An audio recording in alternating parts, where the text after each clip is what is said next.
Chapitre 8. Nous l'avons trouvé dans la cellule que j'avais occupée une demi-heure plus tôt. Ses yeux étaient rouges et gonflés. Quand Berléand a déverrouillé la porte, tout semblant de self-control l'a abandonnée, et elle s'est effondrée contre moi. Je l'ai serrée dans mes bras, la laissant sangloter sur ma poitrine. Berléand a assisté muet à la scène. J'ai croisé son regard et eu droit au même haussement d'épaule éloquent. « Nous allons vous relâcher tous les deux si vous acceptez de nous remettre vos passeports. » Thérèse s'est écartée, m'a regardé. Nous avons hoché la tête ensemble. « J'ai quelques autres petites questions à vous poser avant que vous ne partiez. Ça ira ?» J'imagine que vous me soupçonnez. Son ex-femme, dans la même ville après tant d'années, les coups de fil... Peu importe. Je tiens à ce que vous épingliez celui qui a tué Rick. Demandez-moi ce que vous voulez. J'imagine votre franchise et votre coopération. Il paraissait moins sûr de lui tout à coup, presque timide. L'appel qu'il avait reçu sur le toit l'avait désarçonné. Je me demandais bien ce que c'était. Vous étiez au courant que votre ex-époux s'était remarié ? Thérèse a secoué la tête. Non, absolument pas. Quand ? Quand quoi ? Quand s'est-il remarié ? Aucune idée. Puis-je savoir le nom de sa femme ? Karen Tower. Ses lèvres ont tressailli. Vous la connaissez ? Oh oui. Berléand a hoché la tête et s'est frotté les mains. Je m'attendais à ce qu'il demande d'où elle connaissait Karen Tower, mais il n'a pas insisté.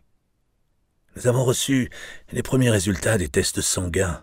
Déjà ? On a fait la prise de sang il y a 1 heure à peine. Il ne s'agit pas du vôtre. Non, ça prendra un peu plus de temps. Je vous parle du sang prélevé sur la scène de crime. Ah. C'est assez curieux. Nous retenions notre souffle. Thérèse a dégluti comme si elle se préparait à recevoir un choc. L'essentiel du sang, pratiquement la totalité des prélèvements, appartenait à la victime, Rick Collins. Berléand s'exprimait d'une voix mesurée, la voix de quelqu'un qui marche sur des œufs. Ce qui n'est pas franchement une surprise. Nous nous taisions toujours. Mais il y avait une autre tache de sang sur la moquette, pas loin du corps. Nous ne savons pas avec certitude comment elle s'est trouvée là. Notre hypothèse de départ était aussi la plus évidente. Il y a eu lutte. Rick Collins a résisté et blessé son agresseur. « Et maintenant ?» ai-je demandé. Pour commencer, nous avons découvert des cheveux avec le sang, de longs cheveux blonds, des cheveux de femme. L'assassin peut être une femme ? Tout à fait. Il s'est interrompu. Mais il semble impossible que ce sang soit celui de l'assassin. Pourquoi ? Parce que, d'après les tests ADN, le sang et les cheveux blonds appartiennent à la fille de Rick Collins. Thérèse a poussé un gémissement. Ses jambes se sont dérobées. J'ai tout juste eu le temps de la rattraper avant qu'elle ne s'écroule. J'ai interrogé Berléand du regard. Il n'avait pas l'air surpris. Il l'a scruté, jaugeant sa réaction. « Vous n'avez pas d'enfant, n'est-ce pas, Madame Collins ?» Toute trace de couleur avait déserté son visage.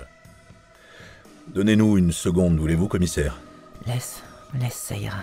Se redressant, Thérèse fit face à Berléand. « Je n'ai pas d'enfant. Mais vous le savez déjà, non ?» Il n'a pas répondu. Salaud. J'aurais bien voulu savoir ce qui se passait, mais le mieux était sans doute de la fermer et d'écouter. Nous n'avons pas encore réussi à joindre Karen Tower. J'imagine que c'est elle la mère de cette fille. Qu'en pensez-vous ? Sûrement. Et, bien entendu, vous ignoriez son existence. C'est exact. À quand remonte votre divorce avec Monsieur Collins ? 9 ans.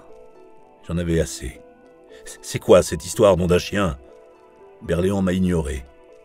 Donc, même si votre ex-époux s'est remarié presque immédiatement, sa fille doit avoir 8 ans tout au plus, n'est-ce pas ? Un silence de mort régnait dans la pièce. Nous savons donc que la petite fille de Rick se trouvait sur la scène de crime et qu'elle a été blessée. Où est-elle maintenant, à votre avis ?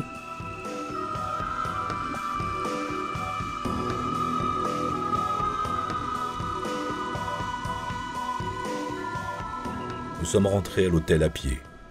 Nous avons traversé le pont Neuf. L'eau était d'un vert trouble. Les cloches d'une église sonnaient. Les gens s'arrêtaient au milieu du pont pour prendre des photos. Un homme m'a demandé de le photographier avec sa petite amie. Ils se sont blottis l'un contre l'autre.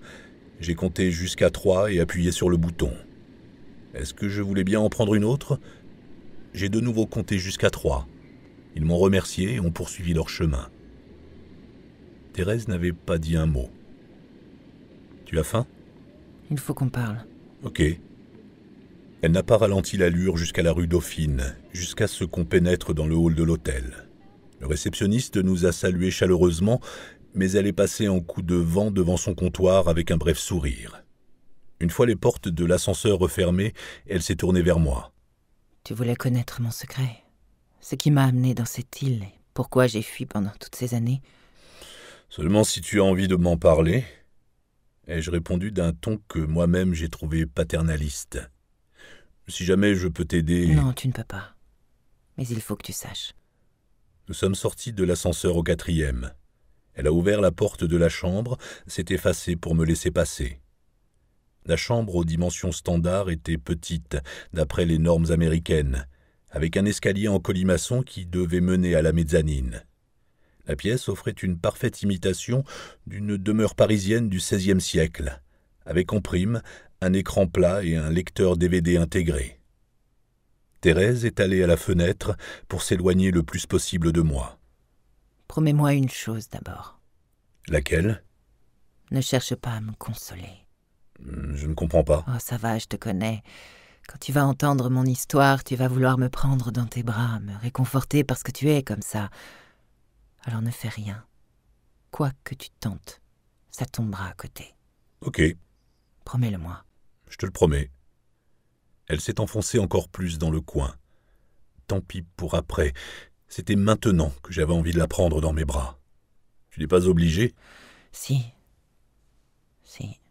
C'est juste que je ne sais pas par où commencer. J'ai rencontré Eric, première année de fac à Wesleyan. Je venais de Shady Hills, dans l'Indiana, et j'étais un cliché ambulant. La star de la promo qui sort avec un footballeur. La gentille fille à qui tout sourit.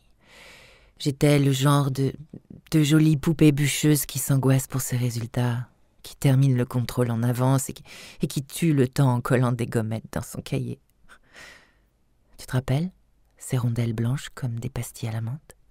J'ai souri malgré moi. Oui, je me rappelle. J'étais aussi la jolie fille qui voulait qu'on creuse sous la surface pour découvrir qu'elle était plus que ça.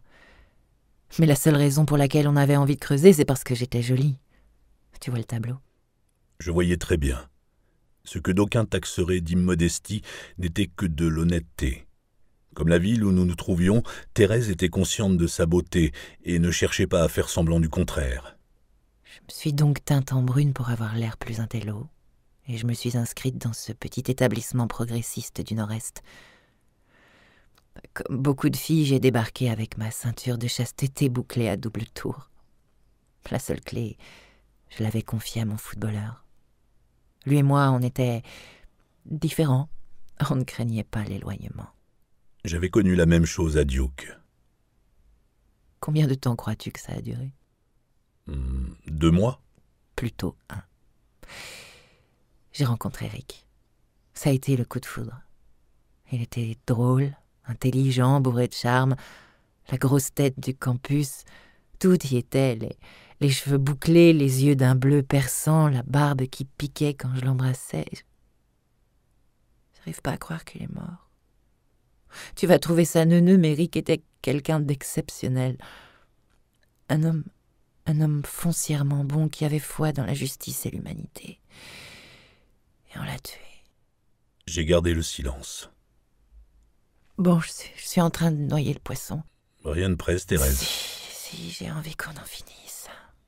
Si je m'arrête, je vais m'effondrer et tu ne tireras plus rien de moi. Berléand doit déjà être au courant. C'est pour ça qu'il m'a laissé partir. Bon, je vais abréger. Eric et moi, on a eu nos diplômes, on s'est mariés, on a travaillé comme reporter. Et finalement, on a atterri à CNN. Moi, devant les caméras, Eric derrière. Mais ça, je te l'ai déjà raconté. À un moment donné, on a décidé de fonder une famille. Enfin, moi en tout cas, parce que Rick était moins convaincu. Ou peut-être qu'il pressentait comment ça allait se terminer. D'une main légère, Thérèse a écarté le rideau pour regarder dehors. Je me suis rapproché d'elle imperceptiblement. Je ne sais pas pourquoi. C'était plus fort que moi.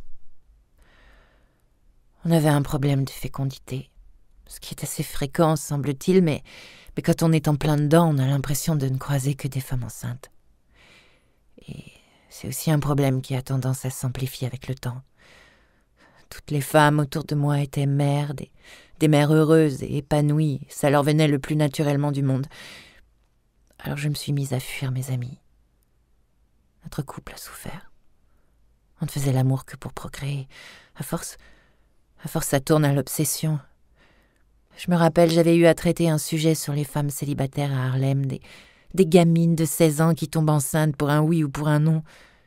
Je les haïssais, car franchement, du point de vue cosmique, c'était trop injuste. Elle me tournait le dos. Je me suis assis au bord du lit. Je voulais voir son visage. De mon nouveau poste d'observation, j'en entrevoyais une partie, de la taille d'un croissant de lune. Je persiste à noyer le poisson. Je suis là.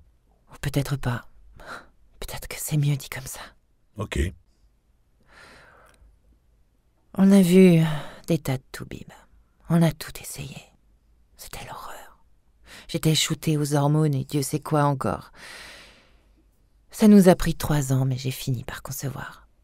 Ce que tout le monde a appelé un miracle de la médecine.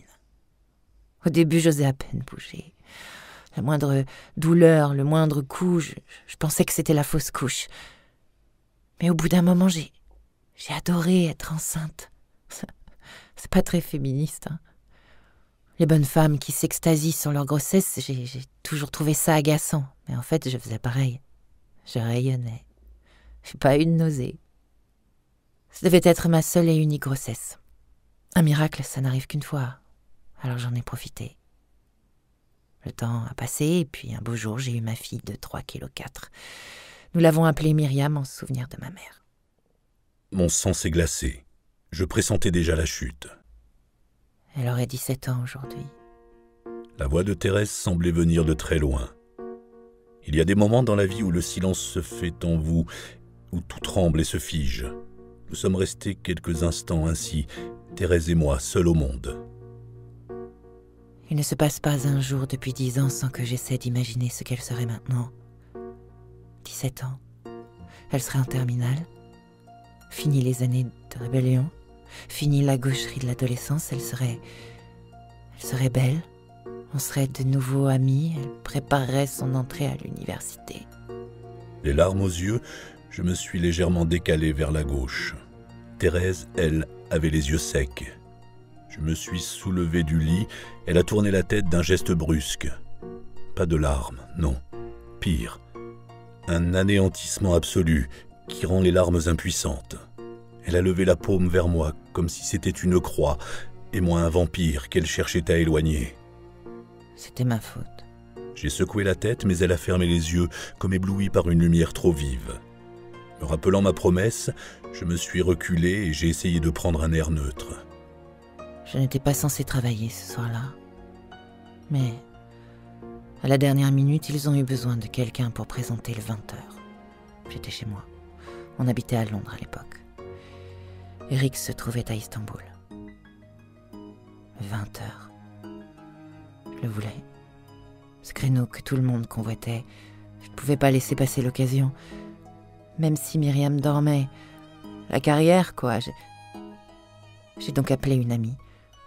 La marraine de Myriam, en fait, pour lui demander si je pouvais la déposer chez elle pour quelques heures. Elle a dit « pas de problème ». J'ai réveillé Myriam. Je l'ai collée sur la banquette arrière de la voiture. L'heure tournait, j'aurais dû être au maquillage.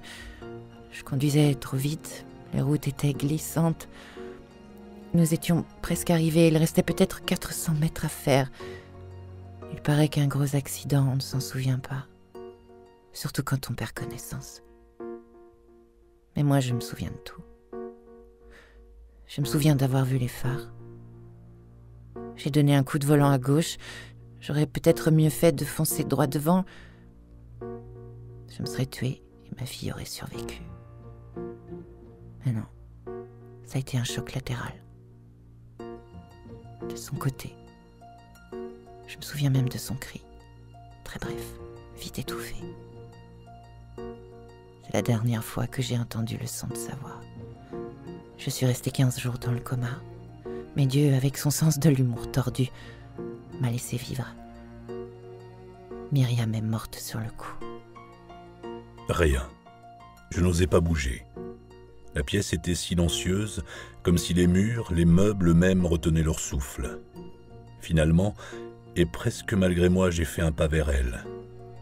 Est-ce cela, le besoin de réconfort, ce sentiment égoïste auquel le consolateur aspire autant, sinon plus que le consoler? S'il te plaît, non. Je me suis arrêté. Laisse-moi seule. Juste un petit instant, d'accord? J'ai hoché la tête, sauf qu'elle ne me regardait pas. Bien sûr. Tout ce que tu voudras. Elle n'a rien dit, mais sa demande avait été claire. Il ne me restait plus qu'à sortir de la chambre. Chapitre 9. Je me suis retrouvé complètement sonné, rue Dauphine. J'ai tourné à gauche et, arrivé au carrefour de 5 rues, me suis installé à la terrasse d'un café appelé le Bussy. D'habitude, j'aime bien observer les gens, mais là, impossible de me concentrer. Je pensais à Thérèse. Je comprenais mieux maintenant. Reconstruire sa vie pour... Quoi faire au juste ?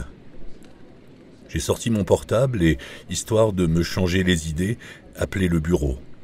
Big Cindy a décroché dès la 2e sonnerie. MB Reps? M comme Myron, B comme Bolitar et Reps parce qu'on représente nos clients. Ce nom-là, je l'ai trouvé tout seul et cependant, j'ai réussi à ne pas m'en vanter.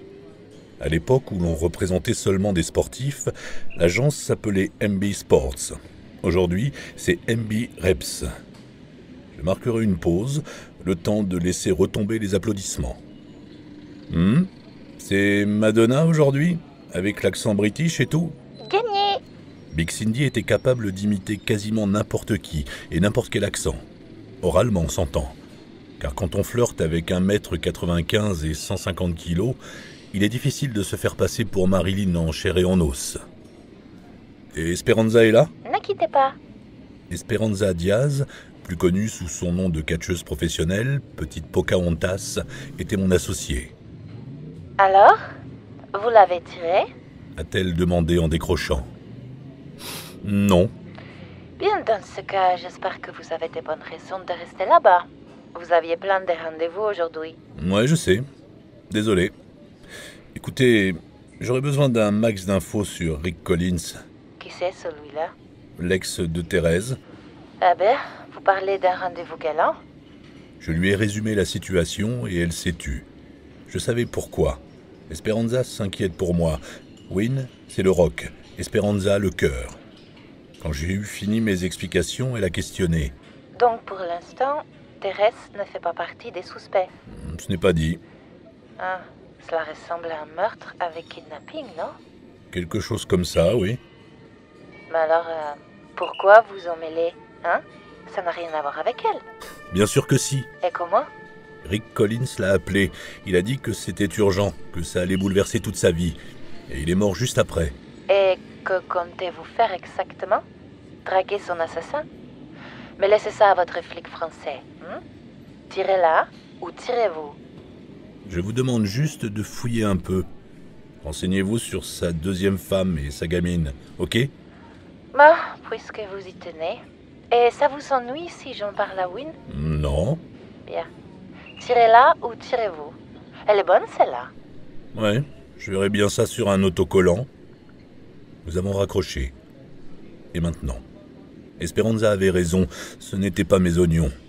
Si j'avais pu aider Thérèse de quelque manière que ce fût, là peut-être ça aurait eu un sens. Mais sauf à lui éviter des ennuis, lui éviter de plonger pour un meurtre qu'elle n'avait pas commis, je ne voyais pas en quoi je pourrais lui être utile. Berléand n'était pas du genre à lui forcer la main. Du coin de l'œil, j'ai vu quelqu'un prendre place à la table d'à côté. Me retournant, j'ai aperçu un homme au crâne rasé, strié de cicatrices. Il avait la peau basanée et, quand il a souri, j'ai vu briller une dent en or assortie à la chaîne bling-bling qu'il portait autour du cou. Il était plutôt beau gosse, dans le genre mauvais garçon. Sa tenue vestimentaire se composait d'un pantalon de jogging noir et d'une chemisette grise qui s'ouvrait sur un marcel blanc.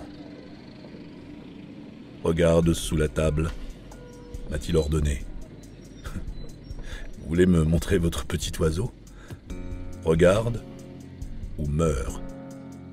Il n'avait pas l'accent français, c'était plus moelleux, plus raffiné. On aurait presque dit un accent anglais ou peut-être espagnol, quasi aristocratique. Le renversant sur ma chaise, j'ai regardé. Il avait une arme et il l'a pointée sur moi. Les mains sur le bord de la table, je me suis forcé à respirer calmement. Mon regard a croisé le sien avant de balayer les alentours. J'ai repéré un individu avec des lunettes noires posté au coin de la rue, qui feignait très soigneusement de ne pas regarder dans notre direction. « Écoute-moi ou je te tire dessus. » Plutôt dessous, non ? Quoi ? Bah, quand on vise par en dessous... Enfin, peu importe. Tu vois le véhicule vert à l'angle de la rue ? C'était un genre de minivan, pas loin du type aux lunettes noires qui faisait mine de ne pas nous regarder. 2 hommes étaient assis à l'avant. J'ai mémorisé la plaque d'immatriculation tout en réfléchissant à la stratégie à adopter. Je le vois, oui. Si tu veux rester en vie, suis mes instructions à la lettre. Nous allons nous lever lentement et tu vas monter à l'arrière sans faire d'histoire. C'est alors que je lui ai balancé la table au visage. Dès l'instant où il s'était assis à côté de moi, j'avais envisagé toutes les options possibles. À présent, tout était clair. Il s'agissait d'un enlèvement. Si je montais dans le minivan, j'étais cuit. N'avez-vous pas entendu dire qu'en cas de disparition, tout se joue dans les 48 heures ? Ce qu'on ne nous dit pas, peut-être parce qu'on est censé le deviner, c'est qu'à chaque seconde qui passe, les chances de retrouver la victime diminuent à vue d'œil. Ce serait le cas ici. Une fois dans ce véhicule, je n'aurais quasiment aucune chance de m'en tirer. À partir du moment où je me lèverais pour le suivre, le temps jouerait contre moi. Il ne s'attendait pas à une réaction aussi rapide. Il pensait que j'étais en train de l'écouter. Je ne représentais pas un danger. Il en était encore à débiter son laïus appris par cœur. J'ai donc opté pour l'effet de surprise. Il avait tourné la tête, juste une fraction de seconde pour s'assurer que le véhicule était toujours là. Il ne m'en avait pas fallu plus. Mes mains avaient agrippé la table. Les muscles de mes jambes s'étaient raidis. La détente avait été fulgurante, comme celle d'un ressort. Il s'est pris la table en pleine figure. En même temps, je me suis penché de côté, au cas où le coup partirait. Aucun risque. J'ai profité de l'élan pour bondir en avant. S'il n'y avait eu que le balafré, l'étape suivante aurait été simple. L'assommer, le neutraliser, le mettre hors d'état de nuire. Seulement, il y avait au moins 3 autres hommes avec lui. Peut-être qu'ils se disperseraient, mais il ne fallait pas trop y compter. D'ailleurs, j'ai bien fait de ne pas compter là-dessus. J'ai cherché le pistolet des yeux. Comme je m'y attendais, il l'avait lâché. J'ai atterri de tout mon poids sur mon adversaire. Il était toujours à moitié enseveli sous la table. Sa tête a heurté le bitume avec un bruit mat. M'emparer de son arme. Les gens s'enfuyaient en hurlant. J'ai roulé sur le flanc, attrapé le pistolet et, me relevant sur un genou, visé le type aux lunettes noires qui attendait à l'angle. Lui aussi était armé. « Ne bouge pas !» ai-je crié. Il a levé son arme dans ma direction. Je n'ai pas hésité, je lui ai tiré dans la poitrine. Tout en appuyant sur la détente, j'ai roulé vers le mur. Le minivan vert fonçait sur moi. Il y a eu des coups de feu, et cette fois il ne s'agissait pas d'armes de poing. Une rafale de mitraillette a arrosé le mur. Ça hurlait de partout.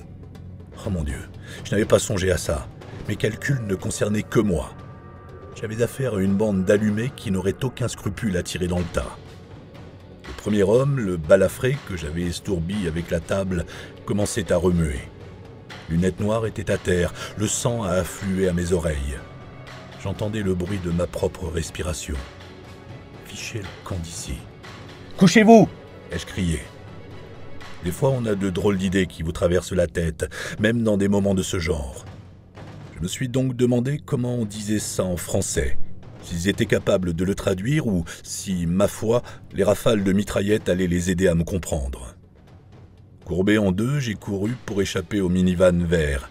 J'ai entendu un crissement de pneus, encore des coups de feu. J'ai tourné au coin sans ralentir l'allure. J'étais dans la rue Dauphine. L'hôtel n'était plus qu'à une centaine de mètres de moi. Que faire ? J'ai risqué un coup d'œil en arrière. Le minivan avait reculé pour négocier le virage. J'ai cherché des yeux un autre chemin, une ruelle pour essayer de les semer. Il n'y avait rien. Ou peut-être que... J'ai repéré un passage étroit de l'autre côté de la rue. J'ai hésité, sauf que, en traversant, je m'exposais encore davantage. Le minivan arrivait sur moi. J'ai vu le canon d'une arme pointé par la vitre. Je n'avais rien derrière quoi m'abriter. J'ai remis le turbo, tête baissée, comme pour offrir une cible de moindre importance. Il y avait des gens dans la rue. Certains ont compris ce qui se passait et se sont égayés. Les autres, je les ai bousculés au passage, les envoyant valdinguer. « Couchez-vous !» ai-je crié parce qu'il fallait bien que je crie quelque chose. Nouvelle rafale. J'ai littéralement senti une balle me passer au-dessus de la tête. L'air chaud me chatouillait les cheveux. Soudain, j'ai entendu une sirène.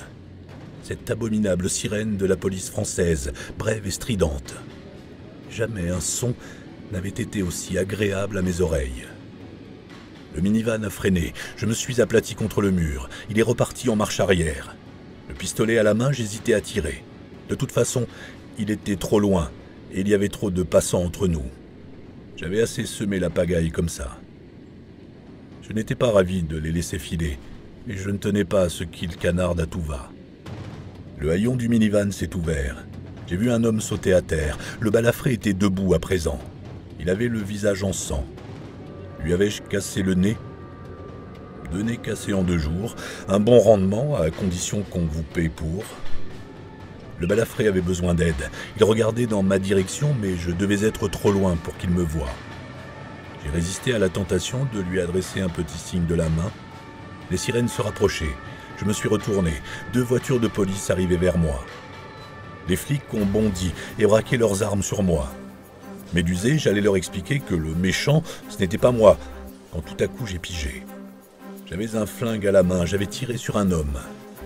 Ils ont hurlé quelque chose, une sommation sans doute. Lâchant le pistolet, j'ai levé les mains et mis un genou à terre. Ils se sont rués sur moi. J'ai regardé le minivan. J'aurais voulu le montrer aux flics, leur dire de le poursuivre. Mais tout geste brusque de ma part risquait d'être interprété de travers. Ils me criaient des ordres et, vu que je n'en comprenais pas un traître mot, je n'ai pas moufté. Subitement, j'ai vu quelque chose qui m'a donné envie de ramasser mon arme. La portière du minivan était ouverte. Le balafré s'est engouffré dedans. Son comparse l'a suivi et a entrepris de refermer la portière tandis que le véhicule démarrait. De l'endroit où j'étais, j'ai pu jeter un œil, l'espace d'une demi-seconde peut-être, à l'intérieur. J'étais loin, à 70 ou 80 mètres de distance. J'ai donc pu me tromper. Mon imagination a pu me jouer un tour. Pris de panique, je n'ai pas pu m'en empêcher. J'ai voulu me relever. Dans mon affolement, j'étais prêt à me saisir du pistolet et à tirer dans les pneus. Mais les flics se sont jetés sur moi. J'ignore combien ils étaient, 5 ou 6. Ils m'ont fait tomber sur le trottoir. Je me suis débattu. Quelque chose de dur, l'extrémité d'une matraque sûrement, s'est planté dans mon rein. Je n'ai pas cédé. « Le minivan vert !» ai-je crié. Ils étaient trop nombreux. J'ai senti qu'on me tordait les bras dans le dos. « S'il vous plaît, le minivan !» Une note de terreur incontrôlée perçait dans ma voix. J'ai essayé de me calmer. « Il faut les arrêter !» Mes paroles n'ont eu aucun effet. Le minivan a disparu. Fermant les yeux, j'ai fait ressurgir l'image entreaperçue une fraction de seconde. Car ce que j'avais vu à l'arrière du minivan, ou ce que j'avais cru voir juste avant que le haillon ne se referme, c'était une fille aux longs cheveux blonds. Chapitre 10. 2 heures plus tard, j'étais de retour dans ma cellule malodorante, 36 quai des Orfèvres. La police m'a interrogé dans les grandes largeurs. Je m'en suis tenu aux faits et les ai suppliés d'aller chercher Berléand. D'une voix que j'essayais de rendre ferme, je leur ai demandé d'aller voir Thérèse Collins à l'hôtel. Je craignais que les gens qui s'en étaient pris à moi ne s'intéressent également à elle. Mais j'ai surtout répété le numéro de la plaque minéralogique, en disant qu'il y avait peut-être une victime de kidnapping dans ce véhicule. Au début, ils m'ont gardé dehors, dans la rue, ce que j'ai trouvé bizarre, mais quelque part logique. J'ai été menotté et flanqué de 2 agents qui me tenaient chacun par un coude. Ils voulaient que je leur montre ce qui s'était passé. Ils m'ont escorté jusqu'au Bussy. La table était toujours renversée. Il y avait une traînée de sang dessus. J'ai expliqué ce que j'avais fait. Aucun témoin n'avait remarqué, évidemment, que le balafré était armé. Il n'avait vu que ma contre-attaque. L'homme que j'avais descendu avait été emmené en ambulance. Resté à espérer qu'il était en vie. S'il vous plaît, ai-je dit pour la 100e fois, le capitaine Berléand pourra tout vous expliquer. À en juger par leur attitude, les flics avaient l'air de mettre en doute ce que je racontais, et aussi de s'ennuyer ferme. Mais avec le temps, j'avais appris à ne pas me fier aux apparences. Les flics sont toujours sceptiques, et c'est une façon d'obtenir davantage d'infos. Ils font mine de ne pas vous croire pour vous pousser à parler, à vous justifier, à vous prendre les pieds dans le tapis. Il faut retrouver ce véhicule, répétai-je, récitant le numéro d'immatriculation à la manière d'un mantra. J'ai pointé le doigt sur la rue Dauphine. Mon ami est à l'Aubusson. J'ai redonné le nom de Thérèse et le numéro de sa chambre. À tout cela, les flics hochaient la tête et répliquaient par des questions qui n'avaient rien à voir avec mes déclarations. Je répondais, mais ils continuaient à me dévisager comme s'ils estimaient que tout ce qui sortait de ma bouche était de l'affabulation pure. Pour finir, ils m'ont bouclé dans cette cellule. Ils n'avaient pas dû la nettoyer depuis mon dernier passage, ou même depuis la mort du général de Gaulle. Je m'inquiétais pour Thérèse, et aussi un peu pour votre serviteur. J'avais tiré sur un homme dans un pays étranger, c'était facile à prouver. Ce qui l'était moins, c'était ma version des faits. Avais-je été obligé de tirer sur ce type ? Aucun doute possible, il avait sorti son flingue. Aurait-il tiré sur moi ? En général, on n'attend pas pour savoir. J'avais donc tiré le premier. Comment considère-t-on la chose ici, en France ? Y avait-il eu d'autres victimes ? J'avais aperçu plus d'une ambulance. Imaginez qu'un innocent ait été fauché par une rafale de mitraillettes. À qui la faute ? À moi, tiens. Et si j'avais suivi le balafré sans rechigner ? À l'heure qu'il était, je serais avec la fille blonde. Parlons-en de la peur. À quoi avait-elle pensé ? Qu'avait-elle éprouvé à l'arrière de ce minivan, blessée probablement puisque son sang s'était mêlé à celui de son père ? Avait-elle assisté au meurtre de son père ? Oh, du calme, ne nous emballons pas. La prochaine fois, je vous suggère d'engager un guide. Trop de touristes veulent explorer Paris par leurs propres moyens et finissent par s'attirer des ennuis. C'était Berléand. J'ai vu une fille blonde à l'arrière du minivan. C'est ce qu'on m'a dit. Et j'ai laissé Thérèse à l'hôtel. Elle est sortie environ 5 minutes après vous. J'attendais derrière la vitre qu'il m'ouvre. Il n'a pas bougé. J'ai repensé à ce qu'il venait de dire. Vous nous faites surveiller ? Je n'ai pas assez d'effectifs pour vous prendre tous les deux en filature. Mais, dites-moi, que pensez-vous de son histoire d'accident de voiture ? Comment ? Tout s'éclaircissait. Vous avez planqué des micros dans la chambre ? Berléand a hoché la tête, puis... On n'est toujours pas passé à l'acte, hein ? Ouais, très drôle. Oh, pathétique. Alors, que pensez-vous de son histoire ? Comment ce que j'en pense ? C'est terrible. Vous l'avez cru ? Bien sûr. Qui réinvente une chose pareille ? Un muscle a tressailli dans son visage. Vous êtes en train de me dire que ce n'est pas vrai ? Non, apparemment ça se tient. Myriam Collins, 7 ans, est morte dans un accident à la sortie de l'A40 à Londres. Thérèse a été grièvement blessée. J'ai demandé à ce qu'on nous envoie son dossier pour vérification. Pourquoi ? C'était il y a 10 ans, ça n'a rien à voir. Il n'a pas répondu. Il a juste remonté les lunettes sur son nez. Je me sentais un peu comme en vitrine, dans cette cellule de garde à vue en plexiglas. Je suppose que vos collègues de la scène de crime Vous ont mis au courant de ce qui s'est passé? Ah ouais. Il faut que vous retrouviez ce minivan vert. C'est fait. Je me suis rapproché de la porte en plexi. C'était un véhicule de location. Ils l'ont abandonné à l'aéroport de Roissy. Payé avec une carte de crédit? Sous un faux nom, oui. Il faut stopper tous les vols en partance. Dans le plus grand aéroport du pays. Berléand a froncé les sourcils. Vous en avez d'autres? Non, je disais juste... Un autre flic est arrivé, lui a remis un papier. Berléand l'a examiné. Qu'est-ce que c'est? Le menu du dîner. Nous avons changé de traiteur. Sa maigre plaisanterie est tombée à plat. Vous pensez bien que ce n'est pas une coïncidence. Je l'ai vue, la fille blonde à l'arrière du minivan. Il était en train de lire son papier. Ah, vous l'avez déjà dit. C'était peut-être la fille de Collins. Ça m'étonnerait. Nous avons joint sa femme, Karen Tower. Elle va bien. Elle ne savait même pas qu'il était à Paris. Elle le croyait où? Je n'ai pas encore tous les détails. Ils habitent Londres. C'est Scotland Yard qui s'est chargé de lui annoncer la nouvelle. Apparemment, leur couple battait de l'aile. Et leur fille? Justement, c'est là le hic. Ils n'ont pas de fille, mais un fils de 4 ans. Il est à la maison, sain et sauf avec sa mère. J'ai essayé de digérer cette information. Mais, d'après les tests ADN, le sang appartenait à la fille de Rick Collins. En effet. Aucun doute possible là-dessus? Aucun. Et les cheveux blonds allaient de pair avec le sang? Oui. Donc Rick Collins a une fille avec de longs cheveux blonds, ai-je dit, réfléchissant tout haut. Il ne me fallait pas longtemps pour imaginer un scénario alternatif. Peut-être parce que j'étais en France, pays censé avoir élevé la maîtresse au rang d'institution officielle. Même l'ancien président avait sacrifié à la tradition. Une seconde famille, ai-je déclaré.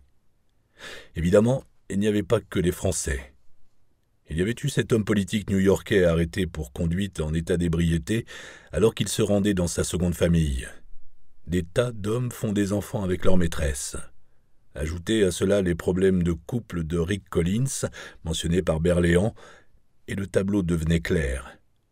Bien sûr, il restait encore des zones d'ombre, entre autres pourquoi Collins avait appelé Thérèse, sa première femme, pour lui donner un rendez-vous à Paris. Mais chaque chose en son temps. J'ai entrepris d'exposer ma théorie à Berléand, mais comme visiblement il n'était pas convaincu, je n'ai pas insisté. Il y a quelque chose qui m'échappe, mais quoi? Le portable de Berléand s'est mis à trier. Il a répondu en français, me laissant une fois de plus dans le noir le plus total. Il allait vraiment falloir que je m'inscrive chez Berlitz à mon retour. Sa conversation terminée, il a promptement déverrouillé la porte et m'a fait signe de sortir. D'un pas précipité, il s'est engouffré dans le couloir. « Berléand ? Venez, venez, j'ai quelque chose à vous montrer. » Nous avons regagné le bureau du groupe. Lefebvre était là. Il m'a regardé comme si on m'avait ramassé dans une décharge. Il était en train de brancher un nouvel écran d'ordinateur, plat et large, d'une 30aine de pouces. « Qu'est-ce qui se passe ?» Berléand s'est assis devant le clavier. Lefebvre s'est écarté. Il y avait 2 autres flics dans la pièce. Eux aussi se sont reculés vers le mur. Berléand a regardé l'écran, le clavier et a froncé les sourcils. Puis il a pris une lingette pour essuyer le clavier. Lefebvre a fait une remarque. On aurait dit qu'il se plaignait. Berléand a riposté sèchement en désignant le clavier. Il a fini de le nettoyer et s'est mis à taper. « Cette fille blonde, dans le minivan, quel âge avait-elle d'après vous ?»« Aucune idée. » « Réfléchissez. » J'ai essayé avant de secouer la tête. Tout ce que j'ai vu, ce sont de longs cheveux blonds. Asseyez-vous. J'ai tiré une chaise. Il a ouvert un mail et téléchargé un fichier.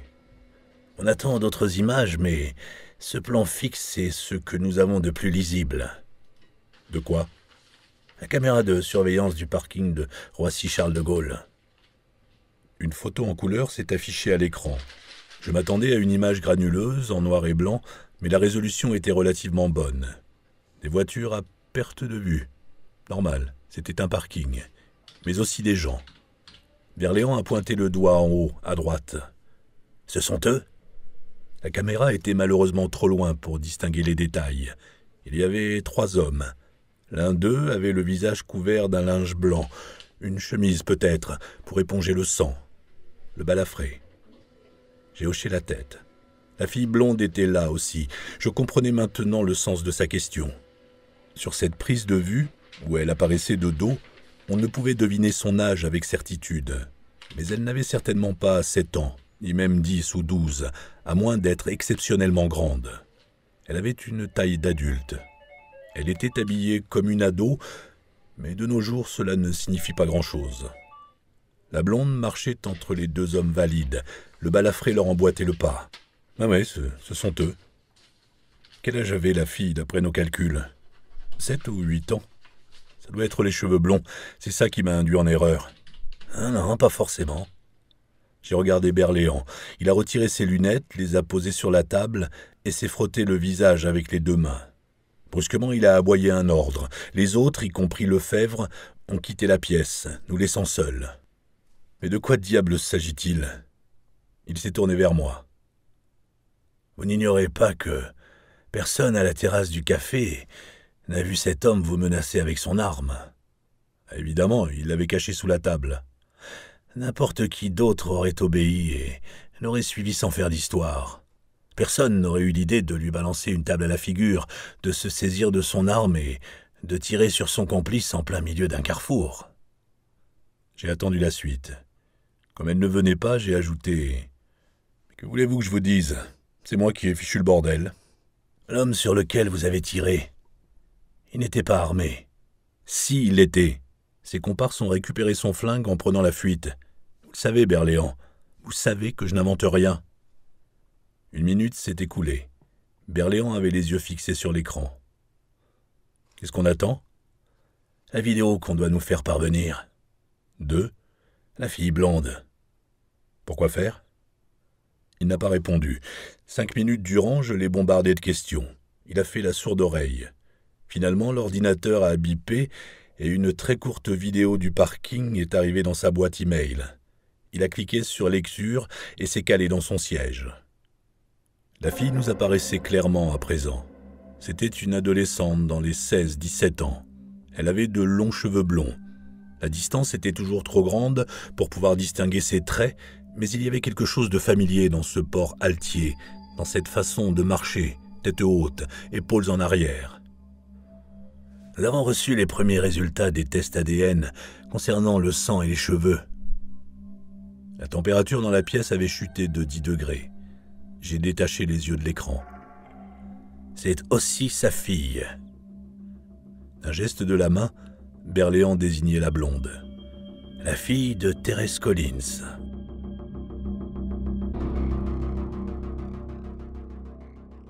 Chapitre 11.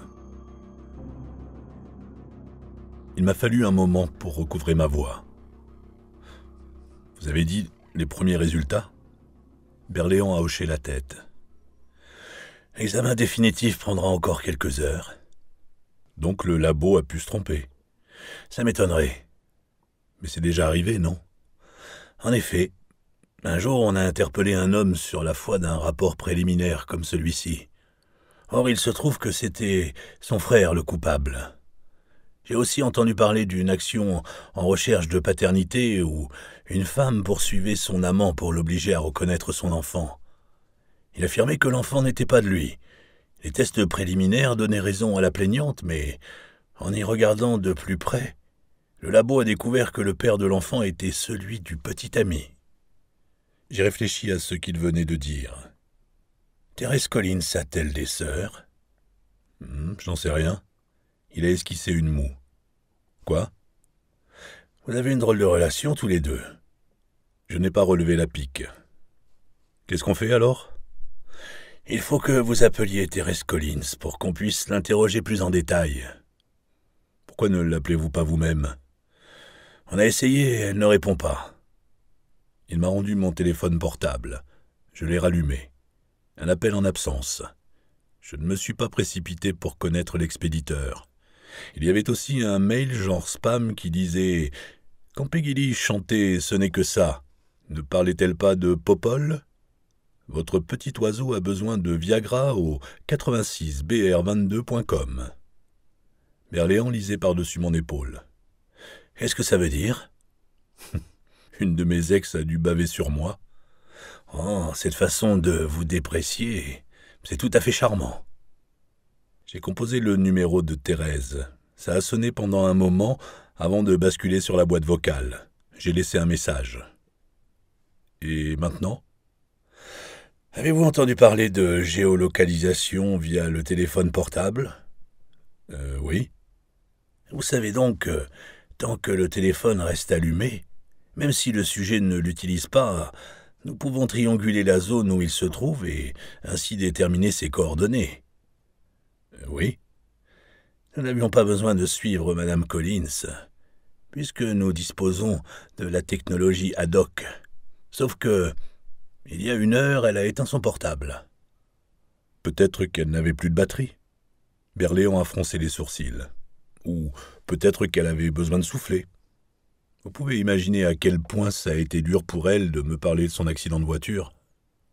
Alors quoi ? Elle aurait coupé son téléphone pour faire un break ? Par exemple. Au lieu de le mettre simplement sur vibreur, Madame Collins a pris la peine de l'éteindre. Vous n'êtes pas convaincu ? Allons, nous pouvons consulter son journal d'appels, les appels entrants et sortants. Il y a 1 heure, Madame Collins a reçu son seul et unique appel de la journée. De la part de qui ? Je ne sais pas.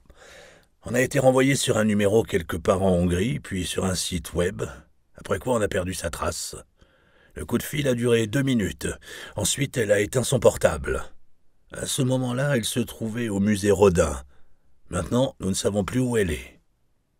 Je n'ai rien dit. Auriez-vous une idée ? Au sujet de Rodin ? J'adore son penseur.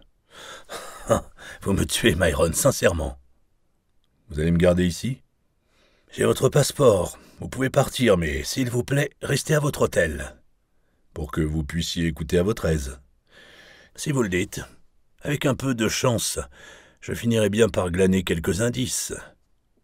La procédure de sortie a pris une bonne 20aine de minutes. J'ai longé le quai en direction du Pont-Neuf. Combien de temps me faudrait-il ? Bien sûr, Berléand pouvait me faire suivre, mais j'ai décidé que c'était peu probable. Devant moi, il y avait une voiture immatriculée 97 CS33. Le code était on ne peut plus simple. Le spam sur le Viagra disait 86BR22. Il suffisait d'ajouter 1 partout. 8 devenait 9, B devenait C. Tandis que je m'approchais, un bout de papier est tombé par la vitre du conducteur, enroulé autour d'une pièce de bonnet pour ne pas s'envoler. J'ai poussé un soupir. D'abord ce code rudimentaire, maintenant ceci. James Bond serait-il tombé aussi bas ? J'ai ramassé le billet. 1 rue du Pont-Neuf, 5e étage, j'ai le téléphone à l'arrière de la voiture. Je me suis exécuté. La voiture a démarré, le portable allumé en remorque. Qu'il le suive à la trace. J'ai tourné à droite. C'était l'immeuble Kenzo, celui avec la verrière au dernier étage. Au rez-de-chaussée se trouvait le magasin proprement dit, et je me suis senti désespérément ringard rien qu'en poussant la porte. J'ai pénétré dans l'ascenseur en verre et constaté qu'au 5e étage, il y avait un restaurant nommé Kong. Là-haut, j'ai été accueilli par une hôtesse moulée dans une tenue noire. Elle devait faire plus d'1,80 m et était à peu près aussi grosse qu'un cordon de lampe. Monsieur Bolitard ? Oui. Par ici, je vous prie. Elle m'a précédé dans un escalier vert fluorescent qui conduisait sous la verrière. J'aurais appelé le décor ultra hype, mais c'était mieux que cela. De l'ultra hype postmoderne. Un royaume de geishas futuristes. Il y avait des écrans en plasma avec de jolis asiatiques qui clignaient de l'œil sur votre passage. Les sièges étaient en plastique transparent, décorés de visages de femmes aux coiffures insolites. Des visages luminescents qui créaient une ambiance irréelle. Au-dessus de ma tête, il y avait la tapisserie géante d'une geisha. Les clients étaient habillés, ma foi, comme l'hôtesse, en noir et tendance. Mais le plus remarquable, ce qui faisait la magie du lieu, c'était la vue sur la Seine, presque aussi spectaculaire que celle de la brigade criminelle. Et devant moi, à la table centrale, la mieux placée pour admirer le panorama, était assis, Wynne. Je t'ai commandé du foie gras. Quelqu'un va percer notre vieille ruse, un de ces quatre. Pour l'instant, ce n'est pas le cas. Je me suis assis en face de lui. Cet endroit me dit quelque chose. Il apparaît dans un film français avec François Cluzet et Christine Scott Thomas. Ils étaient assis précisément à cette table. Christine Scott Thomas dans un film français ? Oui, elle habite ici depuis des années et parle couramment la langue. Allez savoir comment Wynne savait ces choses-là. Bref, c'est peut-être pour ça que ce restaurant te donne, pour rester dans le ton, une impression de déjà-vu. J'ai secoué la tête. Je ne regarde pas les films français.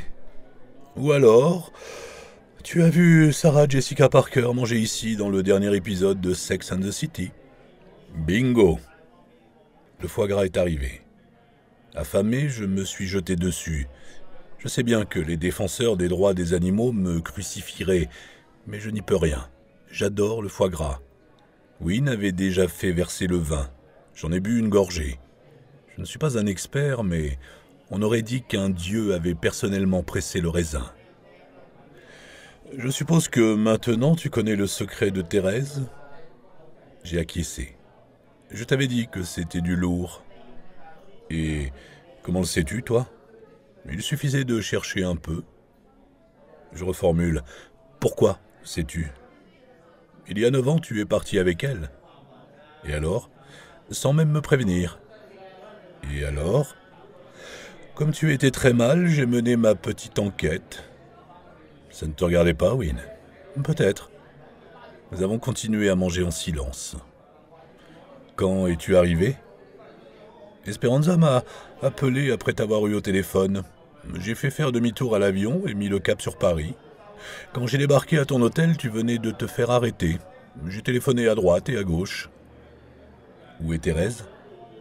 À tous les coups, c'était Wynne qui l'avait appelée pour lui éviter de passer sur la sellette.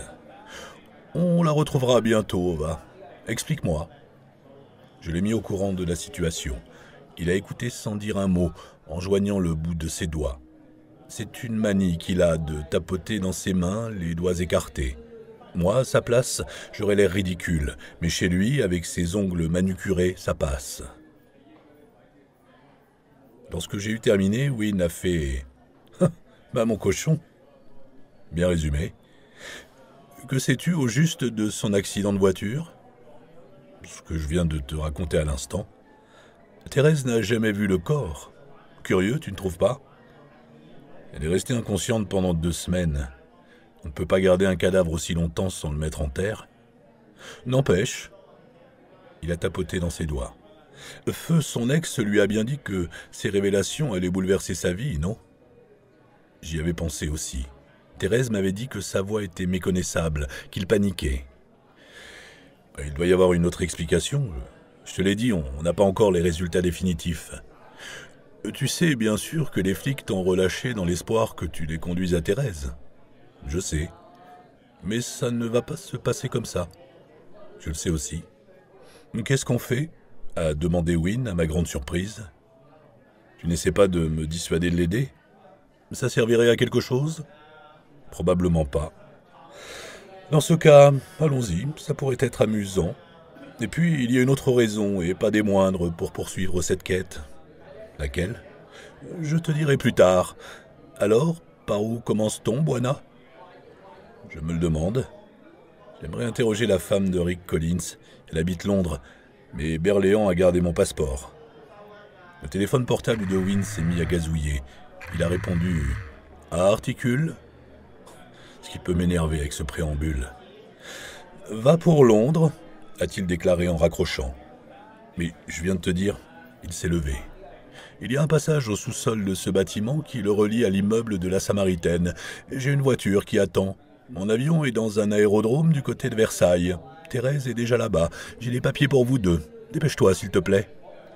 Pourquoi ? Que se passe-t-il ? La raison de poursuivre cette quête. L'homme sur lequel tu as tiré tantôt vient de mourir. La police cherche à t'épingler pour meurtre. À nous de prendre les devants si on veut te blanchir. Chapitre 12. Quand j'ai parlé à Thérèse des tests ADN, je m'attendais à une réaction différente de sa part. Nous étions installés, elle et moi, dans la partie salon de l'avion de Wynne, un Boeing Business Jet qu'il avait récemment acheté à un chanteur de rap. Les sièges étaient en cuir et surdimensionnés. Il y avait un écran géant, un canapé, une moquette velours, des boiseries. Le jet était également équipé d'une salle à manger et d'une chambre à coucher à l'arrière. Au cas où cela vous aurait échappé, Wynne est plein aux as. Il a gagné son argent à l'ancienne mode, par héritage. Sa famille possède Lockhorn Investments, qui reste aujourd'hui encore l'une des sociétés phares de Wall Street. Et depuis que Wynne est aux affaires, ses milliards ont fait des petits.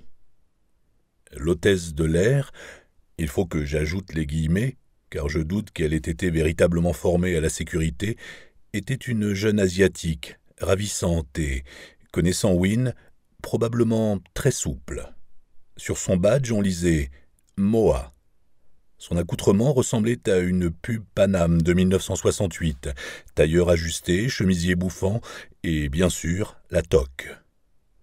Au moment d'embarquer, Wynne m'a glissé « Cette toque ?» Oui, ça lui donne du piquant. J'aime bien qu'elle la porte en toutes circonstances. Oh, je t'en prie, épargne-moi les détails. Wynne a eu un large sourire. Elle s'appelle Moa. Ouais, j'ai vu son badge. Comme dans « Il ne s'agit pas que de toi, Myron, il s'agit aussi de Moa », ou encore « J'aime bien me livrer à des plaisirs charnels seul avec Moa ». Je l'ai regardé d'un œil torve. « Je vais rester avec Moa à l'arrière et vous laisser tranquille, Thérèse et toi. » À l'arrière comme dans « Chambre à coucher ?» Wynne m'a tapé dans le dos. « Mets-toi à l'aise, Myron, comme je suis à l'aise avec Moa. » Arrête, s'il te plaît. Je suis monté à bord derrière lui. Thérèse était là. Quand je lui ai parlé du guet-apens et de la fusillade qui avait suivi, elle s'est visiblement alarmée. Mais quand j'ai enchaîné sur les résultats des tests ADN, en insistant ad nauseam sur les mots préliminaires et incomplets, elle m'a sidéré. Elle a à peine réagi.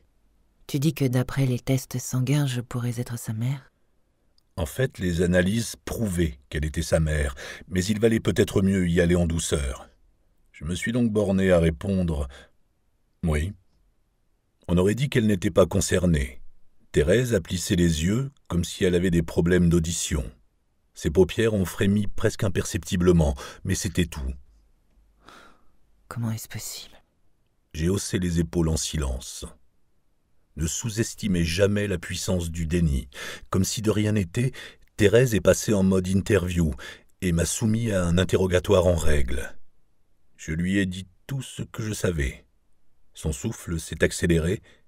Elle essayait de garder son calme. L'effort était si grand que ses lèvres en tremblaient. Mais il n'y avait pas de larmes. J'avais envie de faire un geste vers elle, mais je ne m'en sentais pas le courage. Allez savoir pourquoi. Alors je suis resté assis sans broncher. Aucun de nous ne l'exprimait tout haut, comme si les mots risquaient de faire éclater la fragile bulle de l'espoir, mais il était là, ce non dit, gros comme une maison, et tous deux, nous feignions de ne pas le voir. Par moments, les questions de Thérèse étaient lourdes de sous-entendus, la colère perçait dans sa voix, contre Rick, son ex et ce qu'il lui aurait caché, ou simplement pour s'interdire d'espérer. Finalement, elle s'est laissée aller en arrière et s'est mordillée la lèvre en clignant des yeux. Et où va-t-on maintenant ? À Londres. Je voudrais parler à la femme de Rick. Karen. Tu la connais ? Je l'ai connue, oui. Elle a levé les yeux. Tu te rappelles, je devais déposer Myriam chez une amie quand j'ai eu cet accident de voiture. Oui. Cette amie, c'était Karen Tower ? Elle a hoché la tête. L'avion avait atteint sa vitesse de croisière. Le pilote l'a annoncé au micro. J'avais 1 million de questions à poser, mais Thérèse avait fermé les yeux. Alors je me suis tu. Myron ? Oui ? On ne dit rien. Pas encore. Nous l'avons tous les deux sur le bout de la langue, mais on ne le dit pas. D'accord ? D'accord. Elle a rouvert les yeux et détourné la tête. Je comprenais. Elle était trop à vif, même pour soutenir mon regard. Comme sur un signal, Wynne a ouvert la porte de la chambre. Moa, l'hôtesse de l'air, portait sa toque et tout le reste. Wynne aussi était entièrement habillé. Il m'a fait signe de le rejoindre. « J'aime cette toque. Tu l'as déjà dit, Wynne. Elle a un effet bœuf sur Moa. » Je l'ai regardé. Il m'a fait entrer dans la chambre et a fermé la porte. Les murs étaient imitation peau de tigre et le dessus de lit était du simili-zèbre. J'ai haussé un sourcil. On est branché sur son Elvis intérieur ? C'est le rappeur qui a fait la déco, mais plus je la regarde, plus ça me plaît. Tu voulais quelque chose ? Wynne a désigné un téléviseur. J'ai assisté à votre conversation d'ici. J'ai jeté un œil. À l'écran, Thérèse était assise dans son fauteuil. C'est comme ça que j'ai su que c'était le moment d'intervenir. Il a fourragé dans un tiroir. Tiens, c'était un téléphone BlackBerry. Ton numéro est toujours en service, tu peux téléphoner dans le monde entier, mais tes appels seront indétectables. Si on cherche à te localiser, on atterrit quelque part dans le sud-ouest de la Hongrie. À propos, tu as un message du capitaine Berléand. Ça ne risque rien si je le rappelle ? Wynne a froncé les sourcils. Qu'est-ce que tu ne comprends pas dans le mot « indétectable » Berléand a répondu dès la première sonnerie. Mes collègues veulent vous coffrer. Un charmant garçon comme moi. C'est ce que je leur ai dit, mais ils doutent que le charme l'emporte sur une accusation d'homicide volontaire. Pourtant, le charme est une denrée rare, non ? Je vous l'ai dit, Berléand. C'était de la légitime défense. Certes. Et on a des enquêteurs, des avocats et des tribunaux qui pourraient aboutir à la même conclusion. Je n'ai vraiment pas de temps à perdre. Vous ne voulez pas me dire où vous êtes ? Non. Personnellement, je trouve que le Kong est un attrape-touriste. La prochaine fois, je vous emmènerai dans un petit bistrot du côté de Saint-Michel qui sert exclusivement du foie gras. Vous allez adorer. La prochaine fois. Vous êtes toujours dans ma circonscription ? Non. Dommage. Puis-je vous demander une faveur ? Bien sûr. Pouvez-vous visionner des photos sur votre nouveau portable ? J'ai regardé Wynne qui a hoché la tête. Je vous envoie une photo pendant que nous parlons. Dites-moi si vous reconnaissez cet individu. J'ai tendu le téléphone à Wynne, il a pressé la touche menu. J'ai longuement examiné la photo, mais en fait, je l'avais reconnu tout de suite. Je pense que c'est lui. L'homme que vous avez assommé avec la table ? Oui. Vous en êtes sûr ? J'ai dit « je pense ». Regardez bien. J'ai obtempéré. Je suppose que c'est une vieille photo. Le type que j'ai estourbé aujourd'hui a facilement 10 ans de plus. Il y a des différences. Le crâne rasé, le nez n'est pas pareil. Mais dans l'ensemble, oui, c'est pratiquement sûr. Berléand ? J'aimerais beaucoup que vous reveniez à Paris. Le ton de sa voix ne me disait rien qui vaille. Désolé, ce n'est pas possible. Et qui est-ce ? C'est quelque chose que vous ne pouvez pas régler tout seul. J'ai coulé un regard en direction de Wynne. J'ai quelqu'un pour m'aider. Ça ne suffira pas. Vous n'êtes pas le premier à nous sous-estimer. Je sais qui est avec vous. Je connais sa fortune et sa réputation, mais ça ne suffira pas. Vous êtes peut-être doué pour retrouver des personnes disparues ou aider des sportifs en délicatesse avec la justice. Mais vous n'êtes pas équipé pour affronter ceci. Si j'étais moins coriace, vous arriveriez presque à me faire peur. Si vous étiez moins braque, vous m'écouteriez. Soyez prudent, Myron, et tenez-moi au courant. Il a raccroché. Je me suis tourné vers Wynne. On ne pourrait pas réexpédier cette photo à quelqu'un de chez nous ? Quelqu'un qui saurait identifier ce gars-là ? J'ai un contact à Interpol.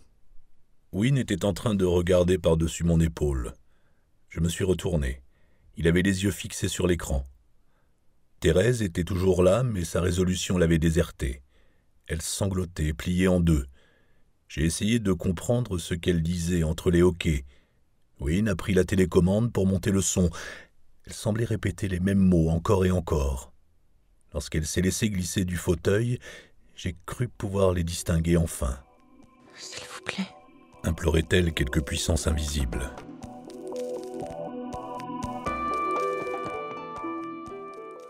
Chapitre 13.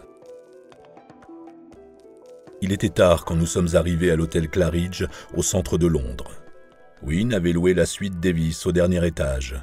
Elle se composait d'un vaste salon et de 3 immenses chambres, toutes avec un grand lit à baldaquin, une baignoire en marbre délicieusement profonde et une pomme de douche de la taille d'une plaque d'égout. Nous avons ouvert les portes-fenêtres. La terrasse offrait une vue magnifique sur les toits de Londres, sauf que, question panorama, j'en avais eu mon comptant. Thérèse est sortie marchant comme un zombie. Son état oscillait entre l'hébétude et l'agitation. Elle était anéantie, bien sûr, mais il y avait aussi de l'espoir. Et à mon sens, c'était l'espoir qui l'angoissait le plus. « Tu rentres ?» ?»« Donne-moi encore 1 minute. » Je ne suis pas très expert en langage corporel, mais chacun de ses muscles semblait contracté, recroquevillé dans une posture défensive. J'ai attendu devant la porte-fenêtre. Sa chambre était jaune tournesol et bleue. J'ai contemplé le lit à baldaquin. Le moment était peut-être mal choisi, mais j'avais envie de la prendre dans mes bras, de la déposer sur ce lit somptueux et de lui faire l'amour jusqu'au bout de la nuit. Ok. Pas peut-être. Le moment était mal choisi, n'empêche. Quand j'exprime ces choses-là tout haut, Wynne me traite de fillette. Les yeux rivés sur son épaule nue, je me suis rappelé le jour où elle était venue dans le New Jersey, après notre escapade dans l'île. Elle était venue pour m'aider, et elle avait souri, réellement souri, pour la première fois depuis notre rencontre. J'avais cru tomber amoureux d'elle à ce moment-là. En général, j'entame une relation comme une fille, en me projetant dans l'avenir. Mais ce coup-ci, cela m'était tombé dessus. Elle avait souri, et nous avions fait l'amour différemment cette nuit-là, un peu plus tendrement. Et après, j'avais embrassé son épaule nue, et elle avait pleuré pour la première fois également. Souri et pleuré pour la première fois avec moi. Quelques jours plus tard, elle était repartie. Thérèse m'a regardé, et j'ai eu l'impression qu'elle lisait dans mes pensées. Finalement, nous avons regagné le salon aux voûtes en berceau, et dont le parquet craquait sous nos pas.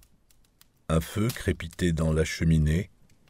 Wynne, Thérèse et moi avons pris place dans ce décor luxueux pour discuter froidement de la marche à suivre. Thérèse s'est jetée à l'eau. « Il faut trouver le moyen d'exhumer les restes de ma fille. À supposer qu'il y ait des restes. » Elle l'a annoncé comme ça, tout de go, sans hésitation, sans larmes. On devrait faire appel à un avocat, ai-je suggéré. Je demanderai à mes collaborateurs de s'en occuper demain matin à la 1re heure, a proposé Wynne. Lockhorn Investments avait un bureau à Londres, dans Curzon Street. Il faudrait aussi se renseigner sur l'accident, essayer d'accéder au rapport de police, parler aux officiers chargés de l'enquête et tout le bazar. Tout le monde a acquiescé.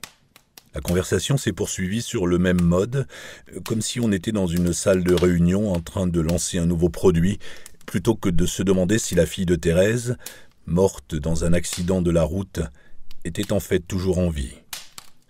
C'était hallucinant quand on y pense. Wynne a donné quelques coups de fil. Nous avons appris que Karen Tower, la femme de Rick Collins, habitait toujours à la même adresse à Londres. Thérèse et moi avons décidé d'aller la voir dans la matinée. Pour finir, Thérèse a pris 2 Valium, est allée dans sa chambre et a fermé la porte. Wynne a ouvert les portes d'un bahut. J'étais épuisé compte tenu du décalage horaire et de la journée que je venais de vivre. Dire que j'avais atterri à Paris le matin même. Mais je n'avais pas envie de bouger. J'aime bien ces moments tranquilles avec Wynne. Il avait un verre de cognac à la main. Moi, ce que je préfère, c'est une boisson chocolatée nommée Yoo-hoo. Mais ce soir-là, je m'en suis tenu à l'eau d'Évian. Nous avons appelé le service de chambre pour commander quelque chose à grignoter. J'aimais ce semblant de normalité. Moa a passé la tête dans la pièce. Wynne a articulé un non silencieux et son joli visage a disparu. Il est encore trop tôt pour moi. J'ai secoué la tête. C'est quoi au juste ton problème avec moi? Elle m'a l'air bien jeune, Wynne. Elle va avoir 20 ans. Tu en tires une tête, c'est un vrai régal. Je n'ai pas apporté de jugement. Tant mieux, car justement je voulais t'en causer. De quoi? Toi et Madame Collins dans l'avion. Toi, mon cher ami, tu considères le sexe comme un acte qui requiert une composante affective. Pas moi. Pour toi, l'acte seul, même s'il te transporte au 7e ciel, ne suffit pas. Moi, j'ai un autre point de vue. Un point de vue qui souvent nécessite plusieurs angles de champ. Ah, elle est bonne, celle-là. Mais tu permets que je poursuive? Pour moi, deux êtres qui font l'amour, pour reprendre ton vocabulaire, même si baiser, sauter ou tringler me conviennent parfaitement, pour moi, donc, cet acte sacré tient du miracle. Tout y est. En fait, je crois qu'il prend tout son sens. Le meilleur, le plus pur, si tu préfères, quand il se suffit à lui-même, sans aucun résidu affectif pour venir le polluer. Tu comprends? C'est un choix, voilà tout. Tu vois les choses à ta façon et moi à la mienne. Il n'y en a pas une qui soit supérieure à l'autre. Je l'ai regardé. C'est ça que tu voulais me dire? Je t'ai observé dans l'avion parler à Thérèse. J'ai bien compris, oui. Tu avais envie de la prendre dans tes bras, n'est-ce pas? Après lui avoir asséné la nouvelle, tu aurais aimé la réconforter. La composante affective qu'on vient d'évoquer. J'ai du mal à suivre, là. Quand vous deux étiez seuls dans l'île, entre vous, c'était torride et purement physique. Vous vous connaissiez à peine. Cependant, le séjour dans cette île t'a apaisé, t'a marqué, t'a guéri. Or, depuis que l'affect est entré en scène, même un acte aussi physiquement anodin que la prendre dans tes bras, tu n'en es plus capable. Penchant la tête, Wynne a souri. Pourquoi? Il n'avait pas tort. Pourquoi n'avais-je rien fait? Et surtout, pourquoi avais-je manqué de courage? Parce que ça fait mal. Il a pivoté sur lui-même comme si tout avait été dit. Beaucoup pensaient que la misogynie de Wynne lui servait de carapace protectrice. Mais moi, je n'y croyais pas. C'était trop bateau comme explication. Il a consulté sa montre. Un dernier verre, puis je vais me coucher, car, et là tu vas adorer, Moa aime la bagatelle. J'ai secoué la tête. Le téléphone de l'hôtel a sonné. Wynne a répondu. « Tu es très fatigué ?» m'a-t-il demandé en raccrochant. « Pourquoi? Qu'est-ce que c'est ?» Le flic qui a enquêté sur l'accident de Thérèse est un certain Nigel Manderson, aujourd'hui retraité. Un de mes hommes m'informe qu'il est en train de se torcher dans un pub du côté de Cold Harbour Lane. Si ça te dit d'aller y faire un tour. Ok, allons-y.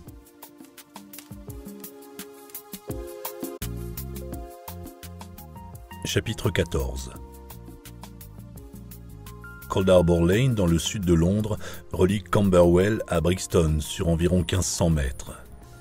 La limousine nous a déposés devant un bar louche nommé Soleils et Colombes, à la limite de Camberwell.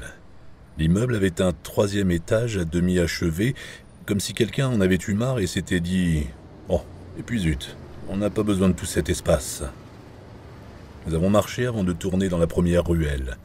Il y avait là une bonne vieille boutique de mode hippie et un magasin d'alimentation bio encore ouvert. Ce quartier est réputé pour ses bandes et son trafic de drogue, a annoncé Wynne, comme s'il jouait les guides touristiques. D'où son surnom de, tiens-toi bien, Crack Harbour Lane. Connu pour ses bandes et son trafic de drogue, sinon pour sa créativité en matière de surnoms, ai-je renchéri. Que demander aux bandes et aux trafiquants de drogue? La ruelle était sombre et délabrée. On croyait voir Billy Sykes et Fagin raser les murs de briques noircies. Nous sommes arrivés devant un pub glauque du nom de Careless Whisper. J'ai aussitôt songé à la vieille chanson de George Michael du temps de Wham, dans laquelle le don Juan au cœur brisé ne dansera plus jamais, car les pieds coupables n'ont pas de rythme. C'était en plein dans les années 80. Je me suis dit que l'enseigne n'avait rien à voir avec la chanson et probablement tout avec l'indiscrétion. Erreur. En poussant la porte, j'ai fait un saut dans le temps. Deux couples se déhanchaient au son de Madness, étroitement enlacés, moins par affection que pour s'aider à tenir debout. Une odeur de saucisses grillées flottait dans l'air, le sol était poisseux. C'était bruyant et bondé. Les lois anti-tabac du pays ne s'appliquaient manifestement pas à cette ruelle, comme toutes les autres lois d'ailleurs. Cet endroit était résolument nouvelle vague, autrement dit ancienne vague et fier de l'être. Sur l'écran géant, on apercevait un Judd Nelson de mauvais poil dans Breakfast Club. Les serveuses se faufilaient à travers la cohue en robe noire, rouge à lèvres écarlate, cheveux lissés en arrière et visage blanc façon kabuki, avec une guitare se balançant autour du cou. Elles étaient censées ressembler aux mannequins du clip de Robert Palmer, Addicted to Love, en plus mature et moins canon, comme dans un remake du dit clip avec les mamies décraquantes. Madness avait fini de nous parler de leur maison au milieu de la rue, et ça a été au tour de Bananarama de nous offrir d'être notre Vénus, la flamme de notre désir. Wynne m'a poussé du coude. « Le mot Vénus »« Quoi ?» Quand j'étais petit, je croyais qu'elle chantait « Je suis ton anus ». Ça me rendait perplexe. Merci pour la confidence. Le décor avait beau être nouvelle vague, cela restait un bar ouvrier, où des hommes robustes et des femmes à qui on ne la faisait pas se retrouvaient après une rude journée de labeur. Et ma foi, c'était largement mérité. Impossible de se fondre dans la foule. Même avec un jean, je n'avais aucune chance de passer inaperçu. Quant à Wynne, il détonnait comme un baba au rhum dans un Hell's Club. Les clients, dont certains portaient des épaulettes, de fines cravates en cuir et de la brillantine dans les cheveux, fusillaient Wynne du regard. C'était partout pareil. Les préjugés ont la vie dure, et Wynne était le dernier à vouloir susciter de la sympathie. Mais le fait est qu'on le prenait en grippe au premier coup d'œil. L'habit fait le moine. De par son allure, Wynne incarnait un étalage éhonté de privilèges, et donc donnait envie de cogner. Cela avait été comme ça toute sa vie. Je ne connais pas toute l'histoire, l'origine de Wynne, pour employer le jargon des super-héros, mais une de ses raclées reçues dans l'enfance l'avait brisé. Dès lors, il avait décidé de ne plus avoir peur, jamais plus. Sa fortune et ses aptitudes innées aidant, il avait passé des années à s'entraîner. Quand je l'avais connu à la fac, c'était déjà une machine de guerre. Wynne a franchi le feu croisé des regards en souriant et hochant la tête. Le pub était vieux et décrépit, avec un petit air factice qui ne l'en rendait que plus authentique. Les femmes étaient grandes, avec une forte poitrine et une tignasse en désordre. Beaucoup portaient un sweat flash dance, genre qui découvre une épaule. L'une d'elles a lorgné Wynne. Il lui manquait plusieurs dents. Elle avait de petits rubans dans les cheveux qui ne retenaient rien du tout, style Madonna à l'époque de Starlight, et son maquillage semblait avoir été appliqué avec des balles de paintball dans un placard sans lumière. « Fion, fion. Mais qu'elle est jolie comme un cœur, hein ?» a-t-elle dit à Wynne. « Absolument, a-t-il confirmé. » Le barman nous a salués d'un signe de la tête. Il portait un t-shirt avec l'inscription « Frankie dit relax ». « 2 demi, s'il vous plaît. » Wynne a secoué la tête. « Il veut dire 2 pintes de bière. » Et s'adressant à moi, « Nous sommes en Angleterre, Myron. » Wynne et ses manies lexicales. J'ai demandé Nigel Manderson. Le barman n'a pas scié. J'ai compris que c'était peine perdue. Me retournant, j'ai crié « Lequel de vous est Nigel Manderson ?» Un homme en chemise blanche, à ruche rembourrée aux épaules, a levé son verre.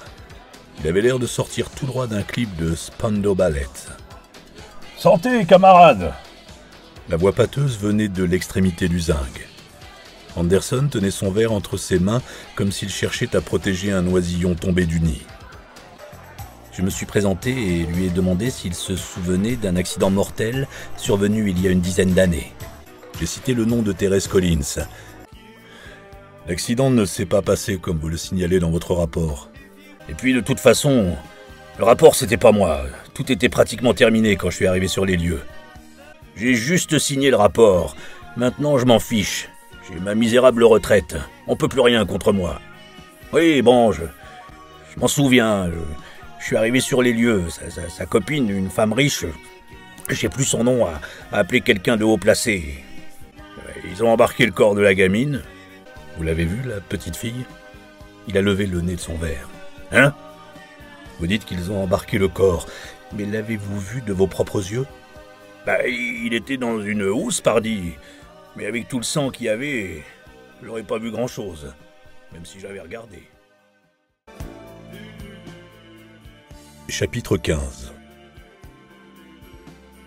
Le matin, Thérèse et moi sommes allés chez Karen Tower, pendant que Wynne consultait ses avocats pour étudier les moyens légaux d'accéder au dossier de l'accident et, nom d'un chien, je ne voulais même pas y penser, d'exhumer le corps de Myriam. Prendre un taxi à Londres, contrairement à toutes les autres villes du reste du monde, fait partie des plaisirs simples de la vie. Thérèse avait l'air étonnamment en forme. Je lui ai raconté mon entrevue au pub avec Nigel Manderson. Tu crois que c'est Karen, la femme qui a prévenu les secours? Qui veux-tu que ce soit? Elle a hoché la tête sans dire un mot. Nous roulions en silence quand, soudain, Thérèse s'est penchée en avant. Déposez-nous au prochain carrefour. Le chauffeur s'est arrêté. Elle a continué à pied. Ce n'était pas la première fois que je venais à Londres. Je ne connaissais pas forcément le quartier, mais ce n'était pas l'adresse de Karen Tower. Thérèse attendait à l'angle. Le soleil commençait à taper. Elle a mis sa main en visière. C'est ici que l'accident s'est produit. Un croisement comme tant d'autres. Je ne suis jamais revenu ici. Je ne voyais pas pourquoi elle y serait revenue, mais je n'ai rien dit. J'ai pris cette bretelle de sortie, je roulais trop vite. Le camion est arrivé par là. Elle a pointé le doigt. J'ai donné un coup de volant, mais... Je regardais autour de moi comme s'il pouvait rester encore un indice, 10 ans après. Des traces de pneus, que sais-je. Thérèse s'est remise à marcher, je l'ai rattrapée. La maison de Karen, enfin je suppose que c'était la maison de Rick et Karen, est juste après ce rond-point sur la gauche. Tu comptes t'y prendre comment? Que veux-tu dire? Préfères-tu que j'y aille seul? Mais pourquoi faire? Peut-être que je réussirai à la faire parler. Thérèse a secoué la tête. J'en doute. Reste à côté de moi, d'accord? La maison de Royal Crescent grouillait de visiteurs, tous en noir. Je n'y avais pas vraiment réfléchi, mais, bien sûr, les gens venaient présenter leurs condoléances à la veuve. Thérèse a hésité au pied du perron, puis m'a pris fermement la main. Dès que nous sommes entrés, je l'ai senti se raidir. J'ai suivi son regard et vu un chien, un Border Collie, je le sais parce qu'Esperanza en a un tout pareil, rouler en boule sur son coussin dans un coin. Le chien avait l'air vieux et décati, il ne bougeait pas. Lâchant ma main, Thérèse s'est baissée pour le caresser. « Bonjour, Fifi. C'est moi. » L'animal a remué la queue comme si cela lui demandait un immense effort. Le reste du corps est resté immobile. Thérèse avait les larmes aux yeux. « C'est Kazay. Nous l'avons offerte à Myriam quand elle avait 5 ans. » La chienne a réussi à soulever la tête et lui a léché la main. Thérèse restait agenouillée à côté d'elle. Les yeux de Kazay étaient laiteux, obstrués par la cataracte. Elle a essayé de replier ses pattes pour se relever. Thérèse l'a calmée et a trouvé un point derrière les oreilles. La vieille chienne continuait à tourner la tête comme pour la regarder en face. Thérèse s'est rapprochée. C'était un moment de tendresse partagée, et je me suis senti de trop. Kazay dormait sous le lit de Myriam. Elle s'aplatissait pour ramper dessous, puis se retournait de manière à ce que seule sa tête dépasse. On aurait dit qu'elle montait la garde. Thérèse a caressé la chienne et s'est mise à pleurer. Je me suis reculé, la protégeant des regards, pour leur laisser un peu de temps ensemble. Il lui a fallu plusieurs minutes pour se ressaisir. Quand elle s'est relevée, elle m'a pris à nouveau la main. Nous sommes passés au salon.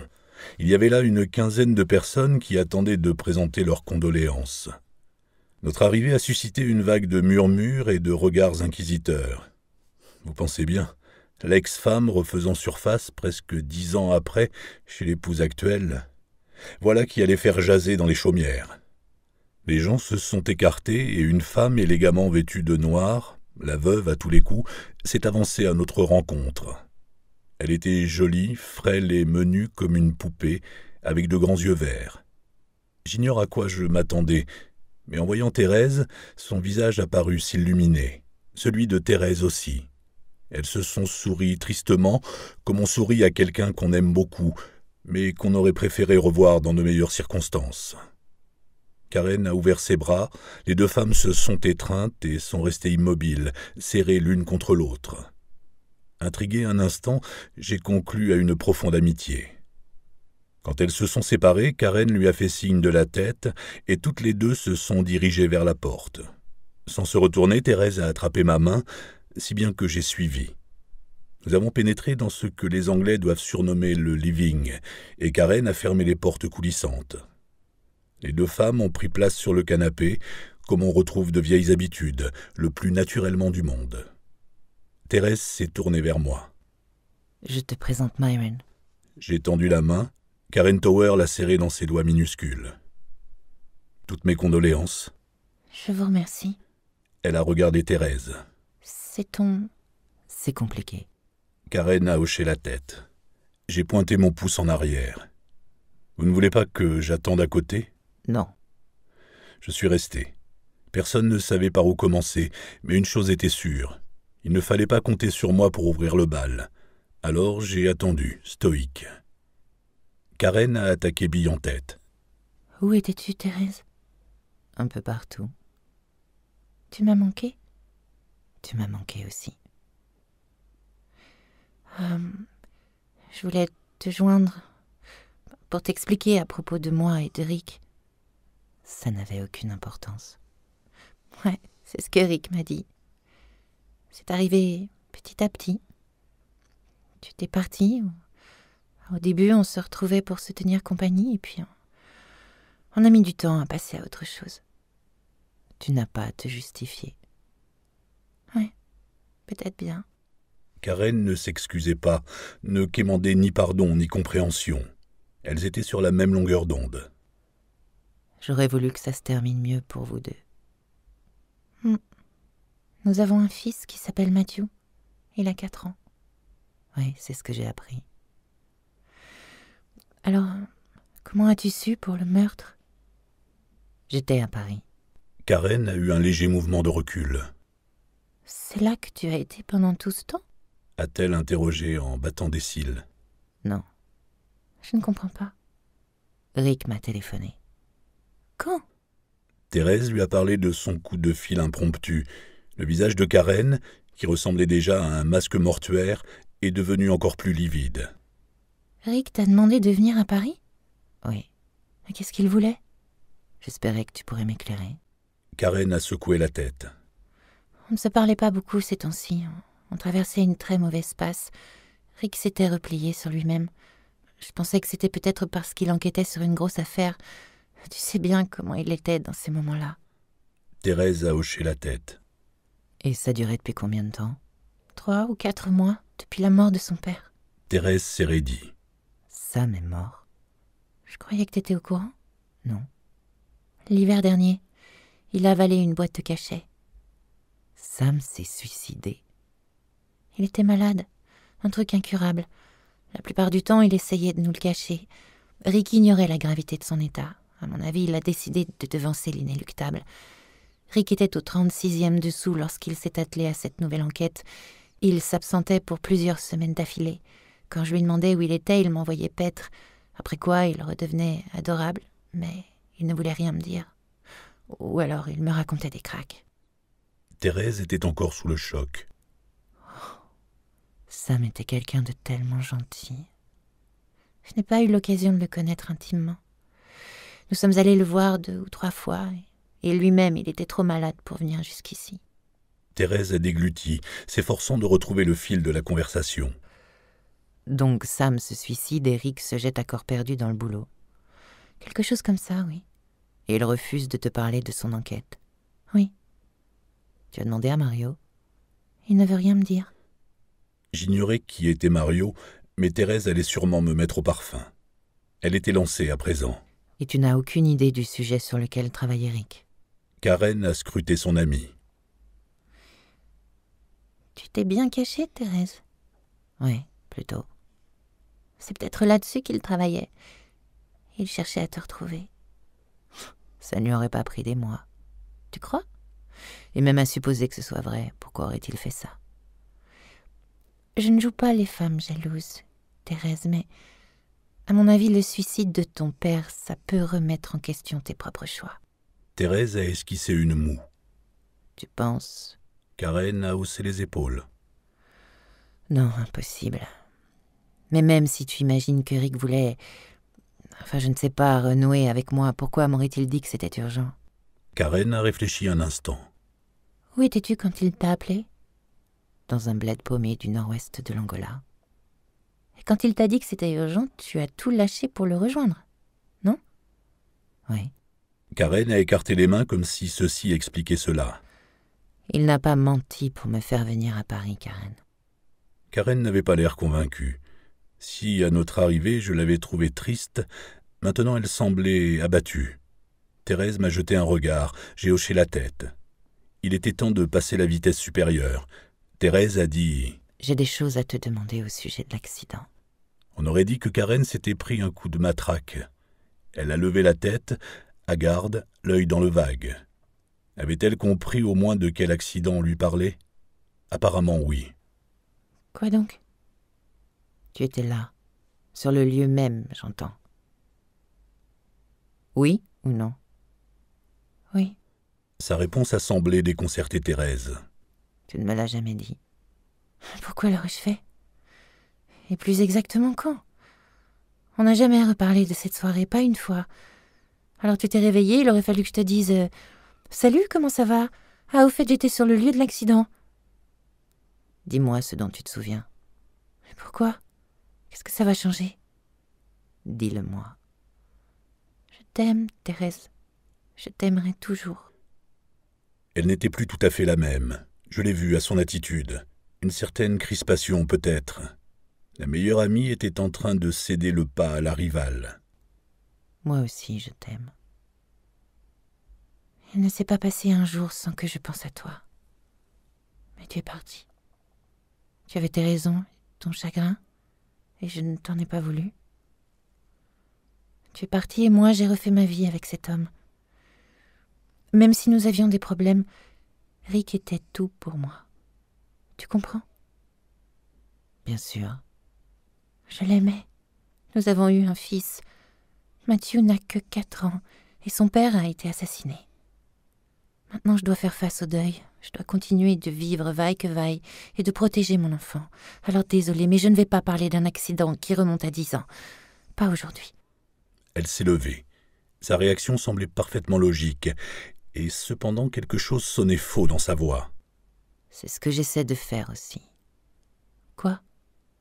J'essaie de protéger mon enfant. Air hébété de Karen. De quoi parles-tu? Qu'est-il arrivé à Myriam?